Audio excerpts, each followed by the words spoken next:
نبی پاک فرماتے ہیں میں سو رہا تھا، چھت پہ فرشتے آئے. بات آپ نے سنی ہوئی ہے، صرف کچھ نظریات معراج کے حوالے سے عرض کرنے ہیں، چند نظریات. نبی پاک فرماتے ہیں حضرت جبریل نے چھت کے اوپر سے انہوں نے تھوڑا سا حصہ کھولا، چھت پھاڑی. ہمارے نا دیہاتوں میں لکڑی کی جو چھت ہوتی تھی نا،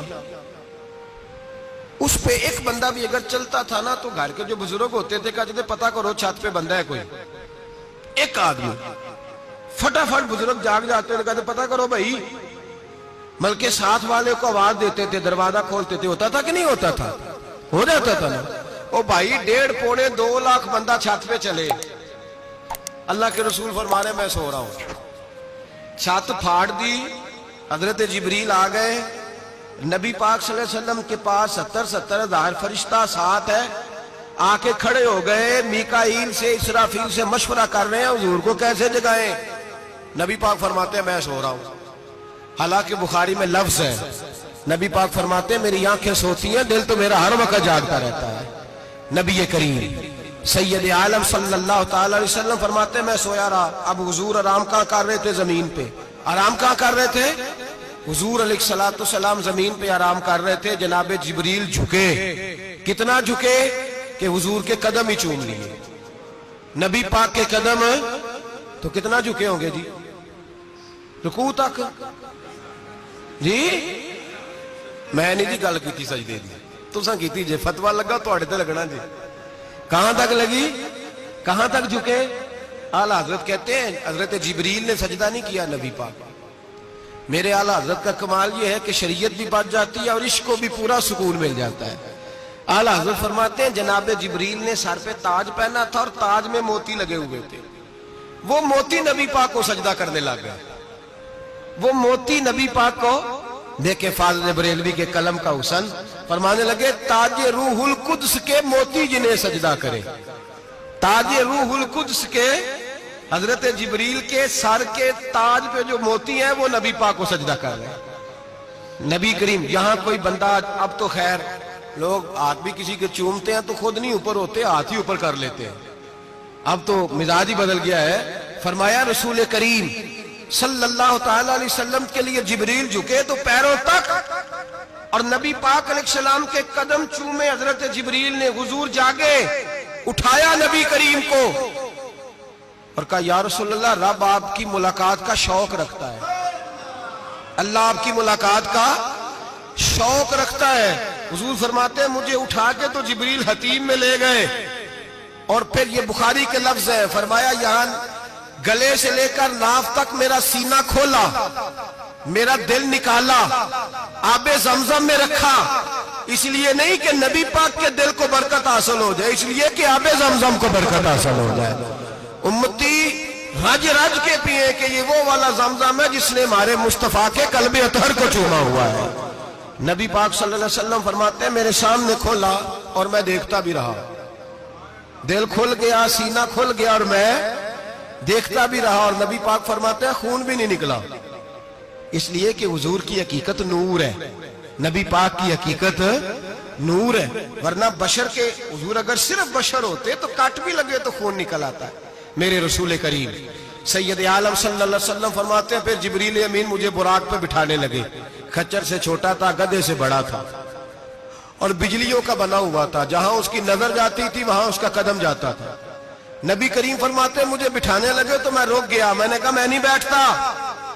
یا رسول اللہ کیا ہوا؟ فرمایا اللہ فرماتے ہیں یوم نسوق المجرمین الی جہنم وردا، جب آپ کے امتی نکلیں گے قبروں سے تو ڈنڈے مار مار کے لے جائے جائیں گے. پہلے رب میرے ساتھ وعدہ کرے کہ جب میرے غلام قبروں سے نکلیں گے تو انہیں بھی براق عطا کرے گا. پہلے وعدہ کرے. حضرت جبریل کہتے ہیں میں وہیں کھڑا تھا. رب کریم نے کہا چل وعدہ کر لے یوم نحشر المتقین الی الرحمن وفدا، محبوب جب تیرے فرما بردار قبروں سے نکلیں گے تو میں سب کو براق عطا کر دوں گا، سب کو براق دے دوں گا. نبی کریم فرماتے ہیں میں براق پہ بیٹھا. سفر شروع ہوا. نبی رحمت علیہ السلام فرماتے ہیں میں گزرا. یہ بات آپ نے سنی ہوئی ہے پر بیان کرنے بھی بڑی ضروری ہے. مررت علی الموسیٰ فَهُوَ يُصَلِّ فِي قَبْرِهِ رواہ مسلم.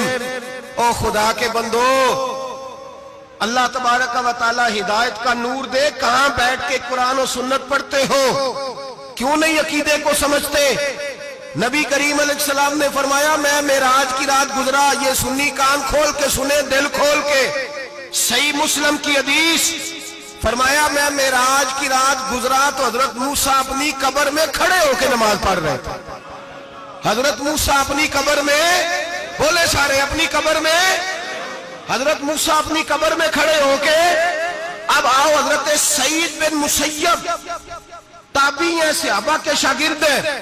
وہ کہتے ہیں جب یزیدی فوجوں نے مدینے پر حملہ کیا اور یزید کا مقرر کردہ امام آیا تو صحابہ کرام مسجد نبی چھوڑ گئے. 3 دن تک مسجد میں نماز.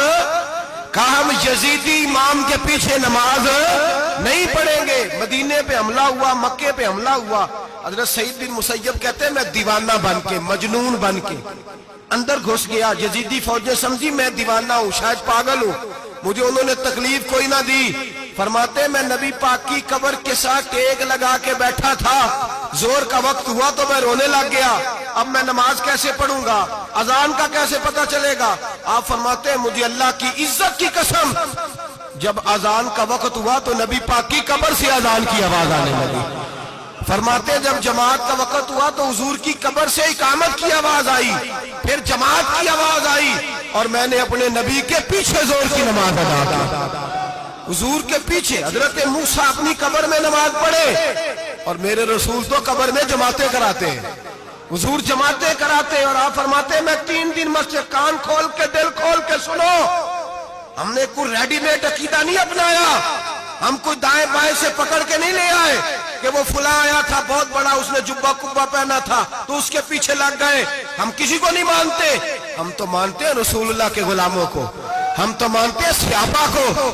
ہمیں حضرت سعید بن مسیب بتا گئے ہیں کہ جو کہے تجھ کو مردہ وہ مردہ ہے واللہ، تو زندہ ہے واللہ، تو زندہ ہے واللہ، تو زندہ ہے واللہ. میری چشم عالم سے چھپ جانے والے میرے رسول کریم صلی اللہ علیہ وسلم نے فرمایا موسیٰ اپنی قبر میں کھڑے ہو کے نماز پڑھ رہے تھے.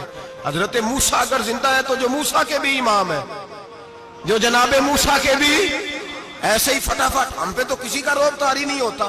اتنی موٹی جلدیں لوگ کتابوں کی دے جاتے ہیں، کہتے پڑھو جی کی لکھے ہے. میں کیا اصل میں اس کے دل میں پیار نہیں. اس نے صرف محمد لکھ کے صلی اللہ علیہ وسلم لکھا ہے. یہ تھوڑی دیر بیٹھتا بریلی کے امام کے پاس تو اسے بتاتے ہیں حضرت محمد نے لکھنا چاہیے، لکھنا چاہیے امام الانبیاء، سرور کون و مکان، تاجدار حال عطا.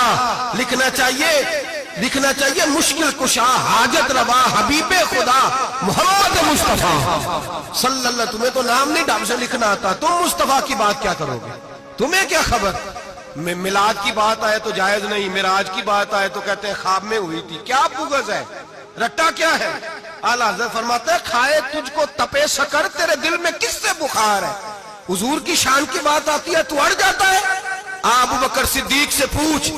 ابو جہل نے آ کے کہا تیرا رسول کہتا ہے میں 18,000 سال کا سفر 1 منٹ میں طے کر آیا ہوں، زمین جنت دوزخ ہر شے دیکھ آیا. ابو جہل کہہ رہا ہے. ابو بکر صدیق فرمانے لگے اگر محمد عربی نے کہا تو حق اور سچی کہا ہے، اگر رسول اللہ نے کہا تو حق اور ماننے والا. عقیدہ بنا ماننے والا. ایسے لوگ سڑک پہ بیٹھ کے بات کر دیتے ہیں اور فٹافٹ سنی بھی مسئلہ پوچھنے آ جاتا ہے، کہتا ہے جی وہ فلانا مولوی وہ کون ہوتا ہے؟ کون ہے وہ؟ کس کی بات کر رہے ہو؟ بات کرنی ہے تو ابو بکر صدیق کی کرو، عثمان غنی کی کرو، مولا علی کی کرو، انس بن مالک کی کرو، طلحہ اور زبیر کی کرو. ہم کسی دائیں بائیں والے شخص کی بات نہ کرتے نہ سنتے. ہم پہ نہیں کسی بندے کا روب طاری ہوتا ہوگا چل دوڑ جا. ہم تجھے کیا سمجھتے ہیں؟ ہم تو سمجھتے ہیں اس کو جس کی بات سے رسول اللہ کی پیار کی خوشبو آتی ہے.